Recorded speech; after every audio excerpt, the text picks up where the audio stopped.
Estamos de volta e agora em Brasília com a nossa correspondente Larissa Carvalho, que apresenta os principais destaques da Igreja no Brasil no boletim da CNBB. Olá, Vinícius Arouca. Saiba quais são os destaques dessa semana no portal da CNBB.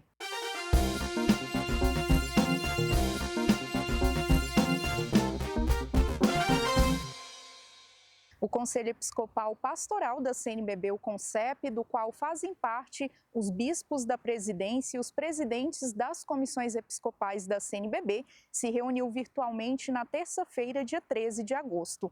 Na ocasião, foram apresentadas as análises de conjuntura eclesial e social aos bispos, uma espécie de estudo que traz reflexões sobre questões da atualidade. A reunião trouxe também a oportunidade de os bispos refletirem sobre a campanha da Fraternidade 2025, que teve a identidade visual e a oração publicadas recentemente, e também sobre a campanha para evangelização. Os bispos discutiram ainda sobre os avanços e perspectivas para a construção das novas diretrizes da ação evangelizadora da Igreja no Brasil.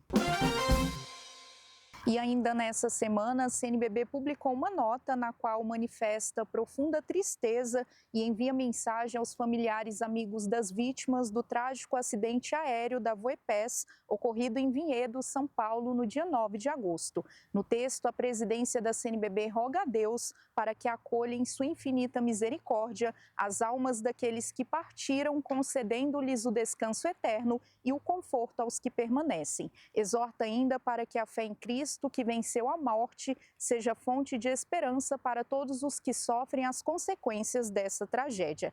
A CNBB na nota também expressa solidariedade às autoridades locais e a todos os envolvidos nos esforços de atendimento. O texto na íntegra pode ser conferido em nosso site em cnbb.org.br. O Dicastério para o Serviço do Desenvolvimento Humano Integral do Vaticano divulgou o tema escolhido pelo Papa Francisco para o 58º Dia Mundial da Paz, que será celebrado em 1º de janeiro de 2025. O tema é Perdoai-nos as nossas ofensas, dai-nos a vossa paz. Essa orientação, segundo o Dicastério, é um chamado à conversão que não visa condenar, mas sim reconciliar e pacificar. O título da mensagem manifesta ainda uma consonância com o sentido bíblico e eclesial do ano jubilar e se inspira, em particular, nas encíclicas Laudato Si, Fratelli Tutti do Papa Francisco. A notícia na íntegra você confere no portal da CNBB. E para continuar acompanhando as notícias aqui da sede da CNBB, é só acessar o nosso site ou então as nossas redes sociais. Eu fico por aqui, até a próxima!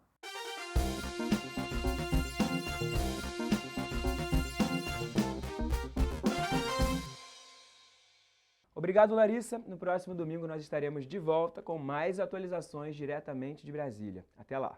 E no quadro Conhecendo a Fé Católica, o padre Marcos Vinícius traz uma reflexão sobre a construção de um lar cristão como um projeto de Deus. No episódio de hoje, o tema é o testemunho no lar cristão, que aborda como pais e mães podem compartilhar a fé em família.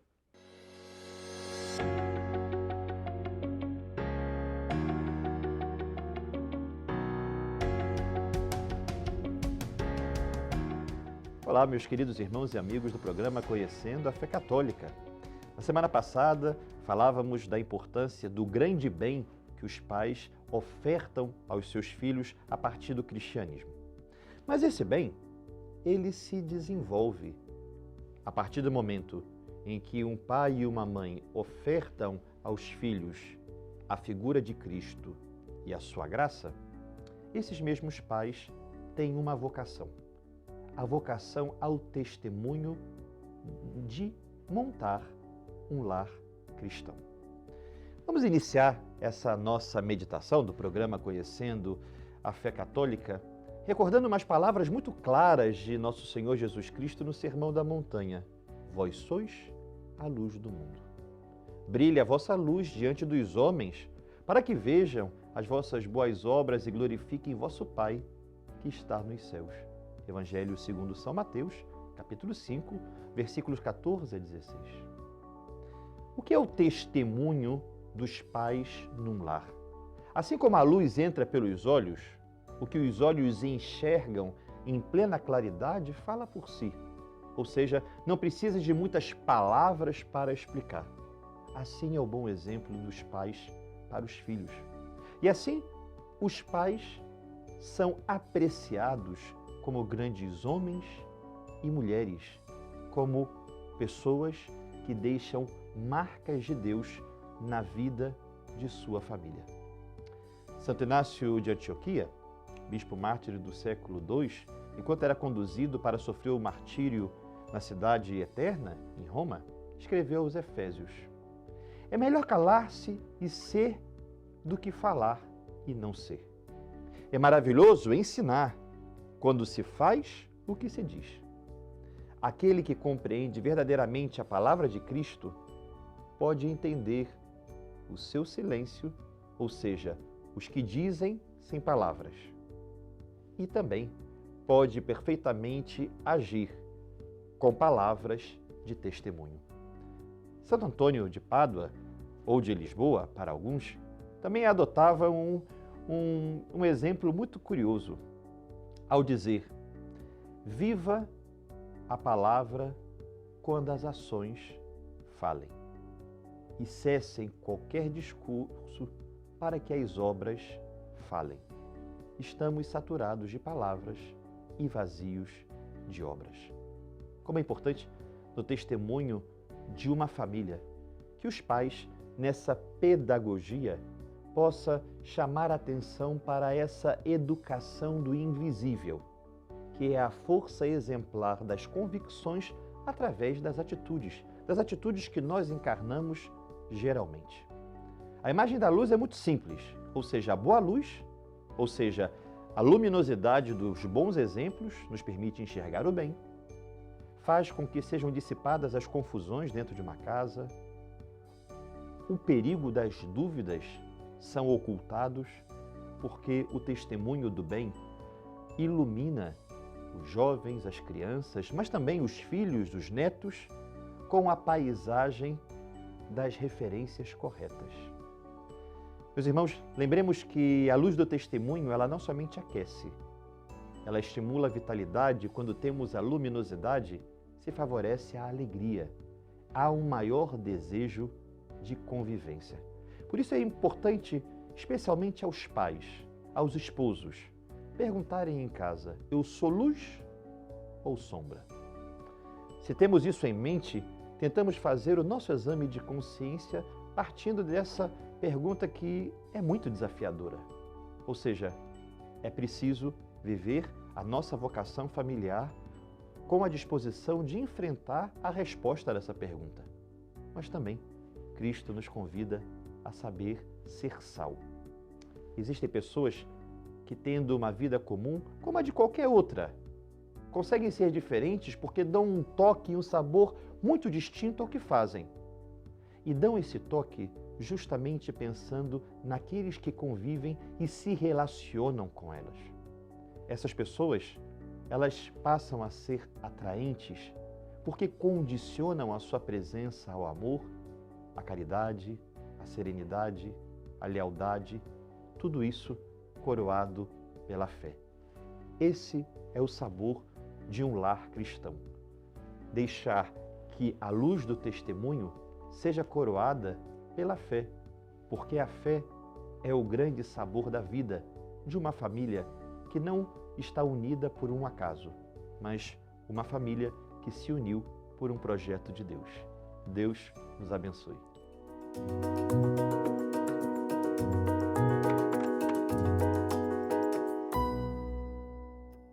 E você também pode sugerir os temas para o nosso quadro. É muito fácil participar. Basta acessar o Instagram do Palavras de Vida, que é o @palavrasdevida.arquirio, que aparece aí no seu vídeo. Dá um pulo no nosso Instagram e deixe a sua sugestão. E chegou a hora do De Encontro, o espaço do Palavras de Vida, onde você aí de casa pode nos contar um pouco sobre como vive a sua fé.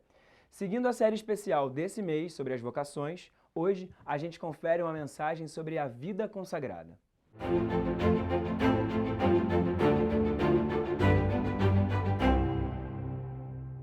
Alegrai-vos sempre no Senhor. Me chamo Irmã Miriam do Espírito Santo e sou juniorista da Congregação de Nossa Senhora de Belém, que tem como fundadora a Madre Maria Helena Cavalcante, nossa querida mãezinha.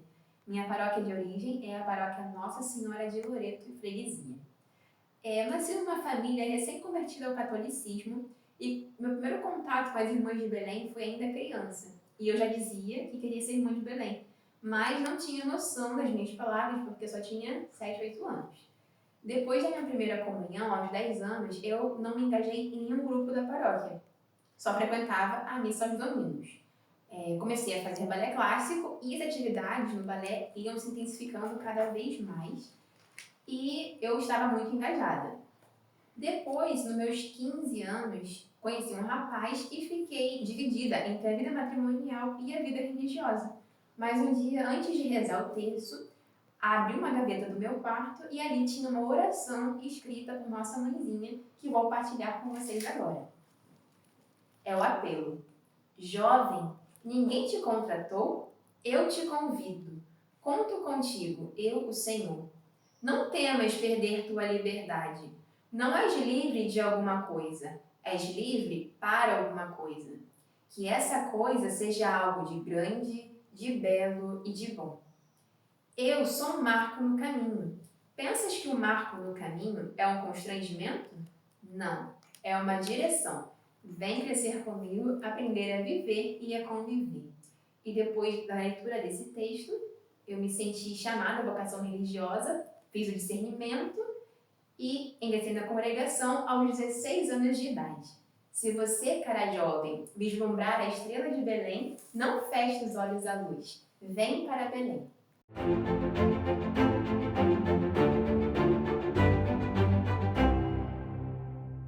E agora é a vez do quadro informativo Geral na Rede. Nele, a gente mantém você por dentro de tudo o que acontece na Igreja do Rio. Hoje, a nossa repórter Beatriz Siqueira traz as informações na sua estreia. Olá, Beatriz!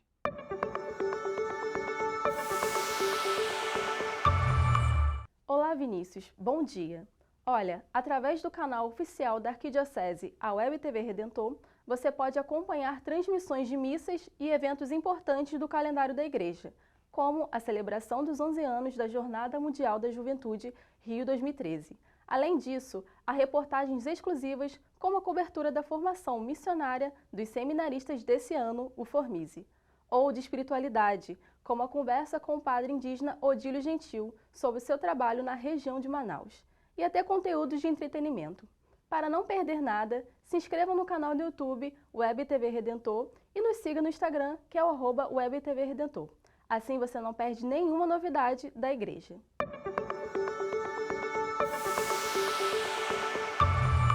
Bom, vamos fazer um rápido intervalo, mas não saia daí. No próximo bloco, a gente tem uma mensagem especial do nosso arcebispo, o cardeal Orani João Tempesta, e ainda muita música boa no quadro Viva a Cultura. A gente volta já já.